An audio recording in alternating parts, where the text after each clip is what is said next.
Di sebuah rumah sederhana di pinggiran Jakarta, hujan deras mengguyur atap seng, menciptakan ritme yang tak henti. Aku, Nadia, berusia 24 tahun, baru saja pulang dari kuliah malam, basah kuyup dan lelah. Tapi saat aku membuka pintu kamar, aku terpaku, saudara tiriku, Laras, yang selalu mengaku dirinya hetero, sedang berciuman mesra dengan seorang wanita asing di tempat tidur kami. Jantungku berdegup kencang, bukan karena marah, tapi karena campuran kejutan dan sesuatu yang selama ini kutahan dalam dada. Laras menoleh, matanya melebar penuh ketakutan, dan wanita itu buru-buru pergi meninggalkan kami berdua dalam keheningan yang menusuk. Aku berdiri di ambang pintu, air hujan masih menetes dari rambutku, mencoba mencerna apa yang baru saja kulihat. Laras, yang berusia 25 tahun, adalah saudara tiri yang datang ke hidupku sejak ayah menikah lagi 5 tahun lalu. Kami tinggal bersama di rumah kecil ini, berbagi kamar karena keterbatasan ruang, dan selama ini, dia selalu menekankan betapa dia menyukai pria. Aku normal, Nad, katanya suatu malam saat kami bercanda tentang pacar. Tapi sekarang, adegan itu membantah semuanya. Laras bangkit dari tempat tidur, wajahnya pucat, tangannya gemetar saat meraih lenganku. Nadia, tolong. Jangan bilang siapa-siapa. Ini cuma kesalahan.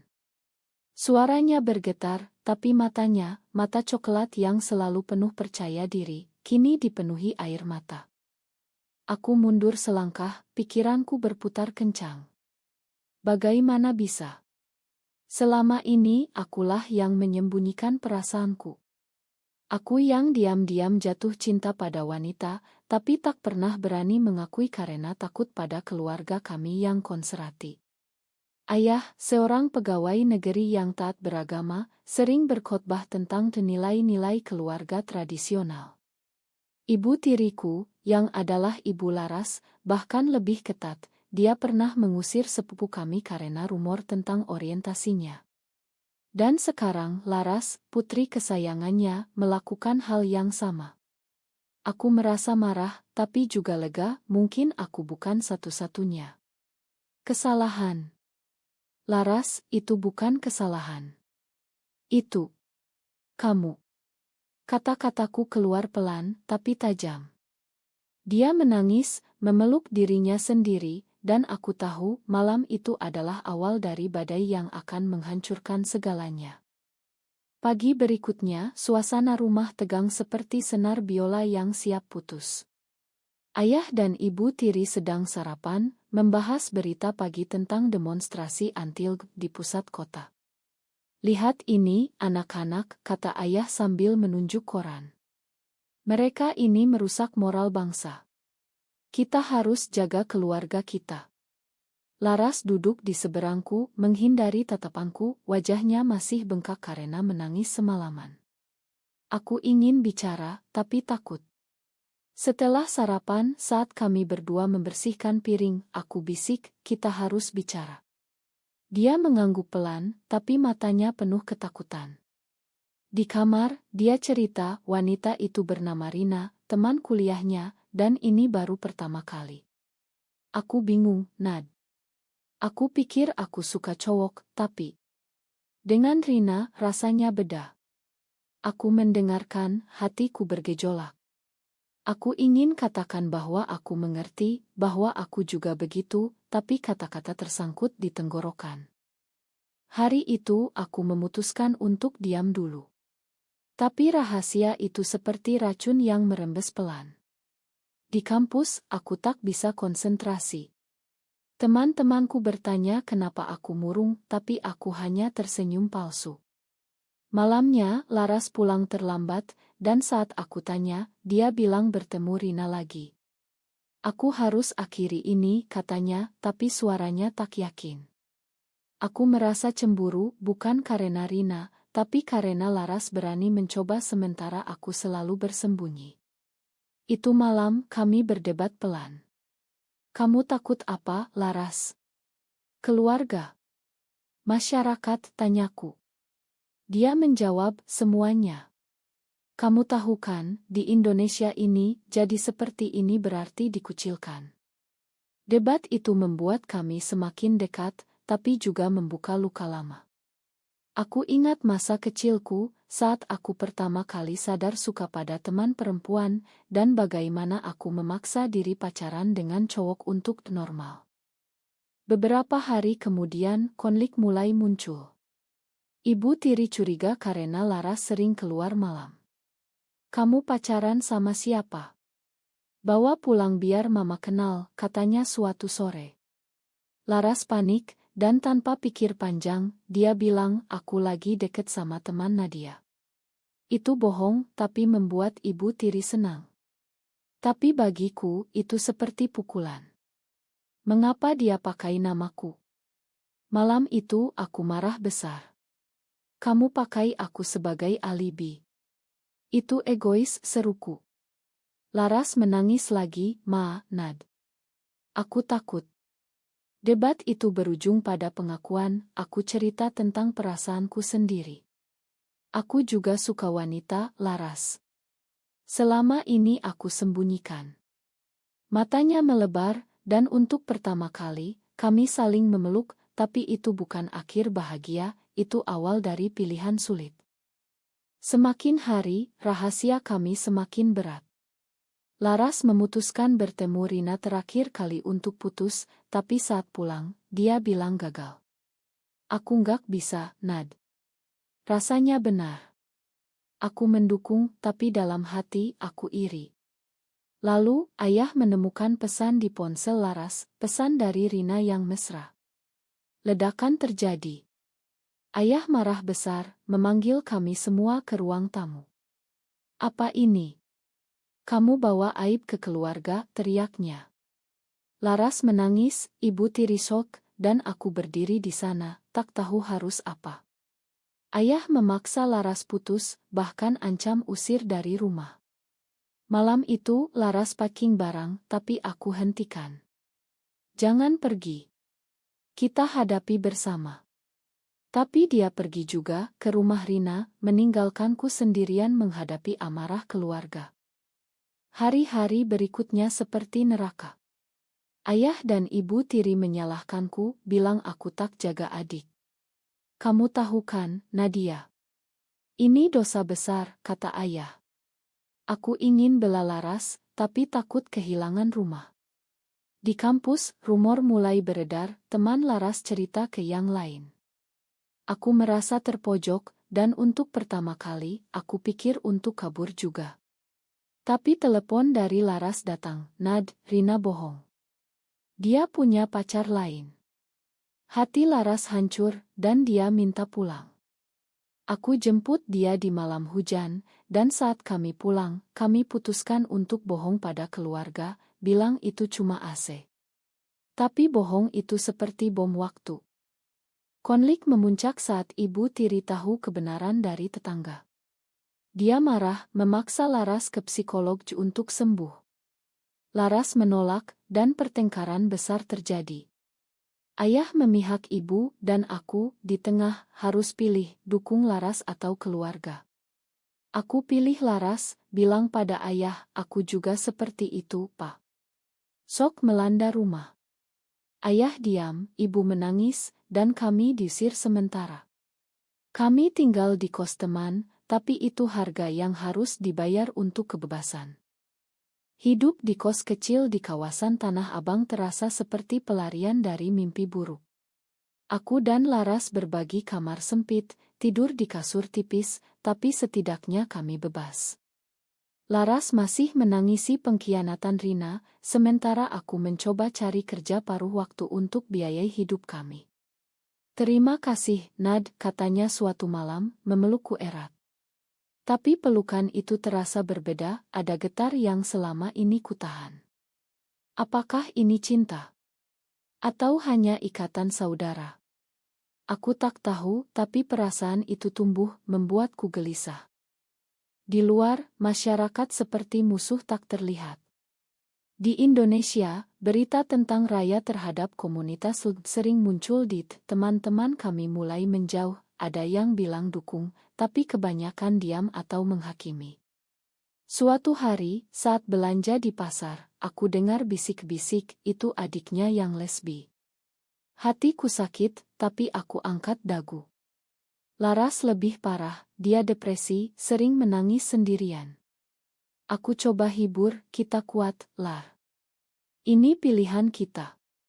Tapi dalam hati, aku ragu apakah benar ini pilihan, atau takdir yang kejam. Konflik keluarga belum usai. Ayah telepon, minta kami pulang untuk bicara.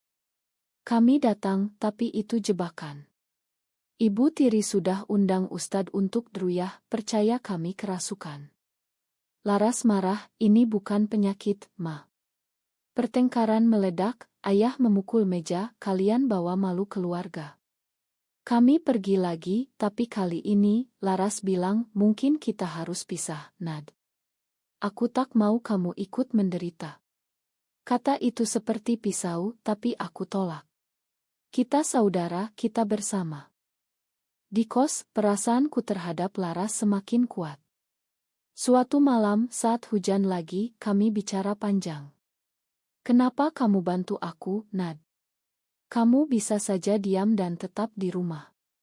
Aku jawab, karena aku sayang kamu. Kata sayang itu ambigu, tapi matanya berbinar. Apakah dia rasakan hal sama? Tapi kami tak berani langkah lebih jauh, takut merusak ikatan kami. Sementara itu, Rina muncul lagi, minta maaf. Laras ragu, tapi aku sarankan tolak. Dia khianati kamu sekali, bisa lagi. Laras dengar, tapi itu buat dia semakin dekat denganku. Tekanan sosial meningkat. Di kampus, dosen tahu dan beri nasihat kembali ke jalan benar. Aku marah, tapi diam. Laras kehilangan pekerjaan karena rumor. Kami makin susah, makan mie instan setiap hari. Suatu hari, Laras bilang, mungkin aku salah. Mungkin aku harus coba suka cowok lagi. Itu pukulan bagiku. Jangan paksa diri, Lar. Tapi dia pergi kencan dengan cowok teman, dan malam itu, dia pulang menangis. Aku tak bisa, Nad. Rasanya salah. Kami peluk lagi, dan kali ini, ada ciuman singkat, tapi kami mundur, takut. Ayah datang ke kos, minta maaf pelan. Papa salah, tapi kalian harus sembunyi. Jangan bikin malu. Itu kompromi palsu. Laras tolak, kami mau hidup jujur. Ayah pergi marah, dan besoknya, ibu tiri cerita ke saudara-saudara. Keluarga besar marah, ancam putus hubungan. Kami merasa sendirian, tapi itu buat kami lebih kuat. Aku cari komunitas online, tapi hati-hati karena raya polisi. Konflik puncak di bagian ini saat Laras dapat tawaran kerja di luar kota. Aku harus pergi, Nad. Untuk mulai baru. Aku panik, jangan tinggalkan aku. Debat panjang dan akhirnya dia putuskan tinggal. Tapi sebelum pergi, kami akui perasaan. Aku suka kamu lebih dari saudara, Nad. Kata itu buat dunia berputar, tapi kami tak berani lanjut, takut masyarakat. Laras pergi ke Bandung, meninggalkanku sendirian di Jakarta. Sendiri, aku hadapi depresi. Kerja paruh waktu tak cukup, dan teman-teman menjauh. Suatu hari, aku bertemu mantan cowok Laras, yang marah karena tahu. Dia bohongi aku, katanya. Aku bela, tapi itu buat rumor semakin parah. Ayah telepon lagi, pulanglah, Nad. Tanpa Laras. Aku tolak, dan itu buat aku kehilangan dukungan finansial. Laras telepon setiap hari, cerita hidup barunya. Tapi dia bilang rindu, dan perasaan kami tumbuh. Mungkin kita bisa bersama, katanya. Tapi jarak buat semuanya rumit. Aku putuskan pindah ke Bandung, tapi sebelum itu, ada kejutan. Ibu tiri sakit, dan ayah minta aku pulang. Aku pergi, dan di sana, aku lihat ayah berubah pelan. Papa tak paham, tapi papa sayang kalian. Itu langkah kecil, tapi berarti. Di Bandung, aku dan Laras tinggal bersama lagi di apartemen kecil. Hidup lebih baik, Laras dapat kerja bagus, aku lanjut kuliah online. Tapi perasaan kami seperti api yang tak padam. Suatu malam kami akui sepenuhnya, aku cinta kamu, Lar. Kata itu buat kami berciuman, tapi kami hentikan, takut dosa dan masyarakat. Ini salah, Nad. Kita saudara, katanya. Konflik inner muncul, apakah ini incest? Meski tak sedarah, tapi masyarakat lihat begitu. Tekanan dari luar datang lagi. Di Bandung komunitas lebih terbuka, tapi masih ada demonstrasi anti-LGBT. Suatu hari kami ikut gathering rahasia, dan di sana kami bertemu orang-orang serupa. Itu beri harapan, tapi juga bahaya. Laras berteman dengan seorang aktivis, Maya, yang dorong kami terbuka. Jangan sembunyi selamanya, katanya. Tapi aku takut, ingat keluarga. Kembali ke Jakarta untuk kunjungi ibu tiri yang sakit, kami hadapi ujian. Ibu sudah tahu perasaan kami dari rumor. Kalian gila. Ini haram, katanya lemah dari tempat tidur. Ayah diam, tapi matanya penuh kecewaan. Laras menangis, Ma, ini hati kami. Pertengkaran itu buat ibu makin sakit, dan ayah salahkan kami. Kami pulang ke Bandung dengan hati berat, merasa bersalah. Di Bandung, Maya ajak kami ikut kampanye online. Laras setuju posting cerita anonim. Tapi itu bocor, dan keluarga tahu. Ayah telepon marah, kalian hancurkan nama baik. Laras depresi lagi, dan aku coba hibur. Tapi perasaan kami semakin dalam, dan kami putuskan coba hubungan rahasia. Itu bahagia sebentar, tapi penuh rasa bersalah. Konflik memuncak saat Maya khianati kami, dia cerita ke media untuk publisitas. Berita menyebar, saudara tiri lesbian di Indonesia. Kami jadi target. Ancaman datang, polisi datang ke apartemen. Kami lari ke tempat Maya, tapi dia tolak bantu. Ini untuk gerakan, katanya. Laras marah, kamu pakai kami. Kami pulang ke Jakarta, tapi ayah tolak terima. Di Jakarta, kami tinggal di hotel murah. Laras bilang, mungkin kita harus putus. Aku tolak, tapi tekanan buat kami bertengkar. Ini semua gara-gara kamu berani, kataku. Laras menangis, aku coba bahagia. Kami pisah sementara, Laras ke teman, aku sendirian. Sendiri, aku renungkan semuanya. Apakah cinta ini pantas diperjuangkan? Masyarakat, keluarga, agama, semua lawan. Tapi aku rindu Laras. Akhirnya aku telepon, kita hadapi bersama. Dia setuju, dan kami rekonsiliasi. Rekonsiliasi membawa harapan baru, tapi juga tantangan. Kami putuskan sembunyi perasaan, fokus pada hidup. Laras dapat promosi, aku lulus kuliah. Tapi rahasia itu berat. Suatu hari, ayah datang ke Bandung, minta maaf. Papa baca banyak, coba paham. Itu langkah besar, tapi ibu tiri tolak. Jangan bawa mereka pulang, katanya. Kami coba bangun hubungan dengan ayah pelan-pelan. Tapi masyarakat tak berhenti. Ancaman online datang, kami pindah alamat. Laras stres, mulai minum obat tidur. Aku khawatir, jangan hancurkan diri, Lar. Dia jawab, ini harga kebebasan. Konflik baru muncul saat mantan Rina muncul lagi, ancam bocorkan lebih banyak. Bayar aku atau aku cerita semuanya. Kami bayar, tapi itu buat kami bangkrut. Laras bilang mungkin aku harus nikah cowok untuk selesai ini. Itu ide gila, tapi dia serius. Aku marah, jangan korban diri. Debat itu buat kami hampir putus. Akhirnya kami lapor polisi, tapi polisi malah tanya orientasi kami. Ini karena kalian abnormal, kata mereka. Kami kecewa, tapi itu buat kami lebih militan. Kami ikut ngold, bantu orang lain. Ibu tiri meninggal tiba-tiba karena sakit.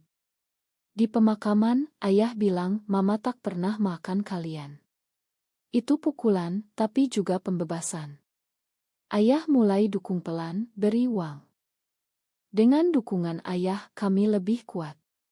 Tapi perasaan kami diuji saat Laras dapat tawaran kerja di luar negeri. Aku harus pergi, Nad. Untuk masa depan. Aku setuju, tapi hati hancur. Sebelum pergi, kami putuskan tetap bersama jarak jauh. Laras pergi ke Singapura, aku tinggal di Bandung. Jarak buat perasaan semakin dalam, tapi juga penuh keraguan. Kami ideocal setiap hari, tapi tekanan kerja buat Laras berubah. Di sini lebih bebas, Nad. Mungkin kita bisa pindah. Tapi aku takut tinggalkan ayah. Ayah sakit, dan aku rawat dia. Dia cerita masa lalu, "Papa takut kehilangan kalian seperti kehilangan mama pertamamu." Itu buat aku paham. Laras pulang kunjungi, dan kami bertiga bicara. Ayah akui, "Papa salah dulu." Cinta itu cinta. Itu momen odik. Tapi masyarakat tak berubah. Saat Laras pulang permanen, kami hadapi demo di depan rumah. "Pergi kalian penyimpang," teriak mereka. Kami takut, tapi ayah bela, "Ini anakku." Itu harga yang ayah bayar, kehilangan teman. Akhirnya, kami putuskan hidup jujur. Laras usul nikah simbolis di komunitas. Aku setuju, tapi itu buat konflik terakhir, ayah tolak. Jangan resmi-resmian. Kami lakukan diam-diam, dan itu buat kami bahagia. Tahun berlalu, kami bangun hidup baru. Tapi selalu ada harga, kehilangan keluarga besar, teman, keamanan. Laras bilang, "Apakah ini benar, Nad?" Aku jawab, "Ini kita." Apakah mencintai seseorang meski dilarang masyarakat selalu merupakan pilihan yang benar?